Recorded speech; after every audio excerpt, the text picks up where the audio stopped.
On the outskirts of a sleepy Midwestern town in America, nestled between vast fields and dusty roads, lived a reclusive old man named Thomas.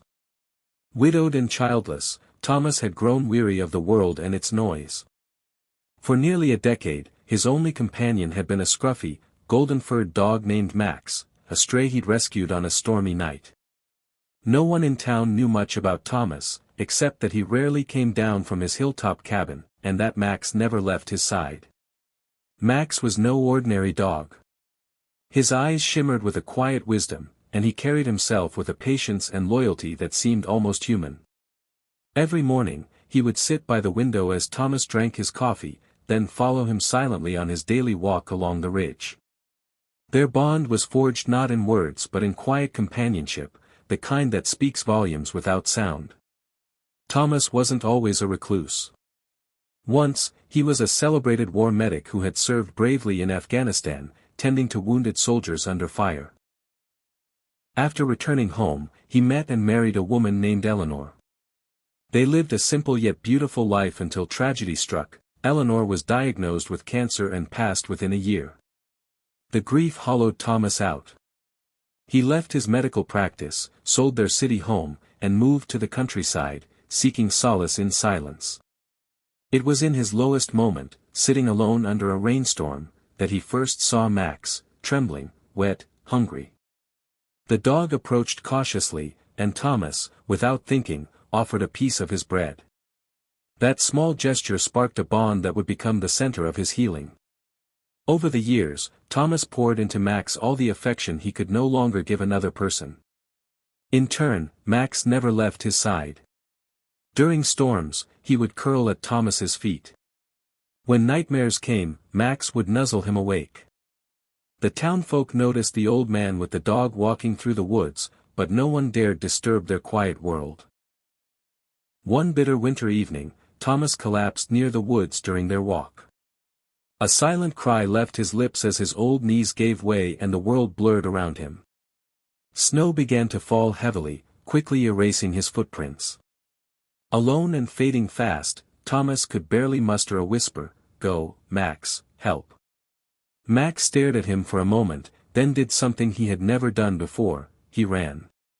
Downhill, through the snow-covered trails, across frozen paths, Max ran with a purpose that defied instinct. He reached the town just as the sky turned dark, barking and nudging anyone he could find. At first, people ignored him. A barking dog in the snow wasn't uncommon. But Max persisted, pulling at coat hems, circling back, then running a few steps ahead, looking back to see if anyone followed. Finally, a teenager named Liam, who had seen Thomas a few times from afar, decided to trust the dog's urgency. He called out to his friends and grabbed a flashlight. Following Max through the biting cold, they discovered Thomas unconscious, barely breathing. Paramedics arrived in time, thanks to Max's determination. The doctors at the hospital said a few minutes more and Thomas would have succumbed to hypothermia. Max never left his side during recovery, even curling up on the hospital floor beside his bed. Nurses began bringing Max food, and children from the town would stop by just to see the dog who saved a man.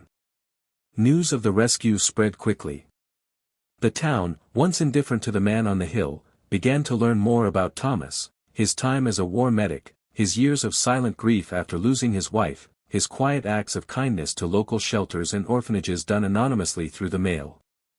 Max became a symbol, not just of loyalty, but of how love and kindness transcend language, even species. Schools invited Thomas to speak. Children came to visit Max, bringing him treats and cards. Thomas, once hidden from the world, found a second life in the warmth of a community he'd long forgotten. With each passing week, Thomas grew more involved. He began mentoring young people in first aid and trauma care, using his experience to educate and empower. He opened a free clinic in the town, and Max became its unofficial mascot. Elderly patients would smile when Max rested his head on their laps. Children would giggle as he performed simple tricks. The presence of the dog brought peace to many. One spring morning, as the sun filtered through blooming trees, Thomas sat on his porch with Max at his feet. He looked out at the town below, now familiar, filled with faces that smiled up at him, and whispered, "You saved more than my life, Max. You brought me back to it." Years later, after Max passed peacefully beside his old friend, the town held a public memorial. People from miles around came to share how Max had touched their lives. The mayor declared that day Max's Day, urging everyone to commit one act of kindness in his memory. The town erected a small statue in the park, a golden dog looking upward, ever faithful. Underneath were engraved the words, "To Max, who reminded us all what it means to care." In the story of one man and his dog, a whole town learned the power of compassion. And somewhere in the quiet breeze that moves through the trees of that small town, you can still feel the echo of Max's devotion. Because sometimes, it takes the pure heart of a dog to teach us how to be truly human.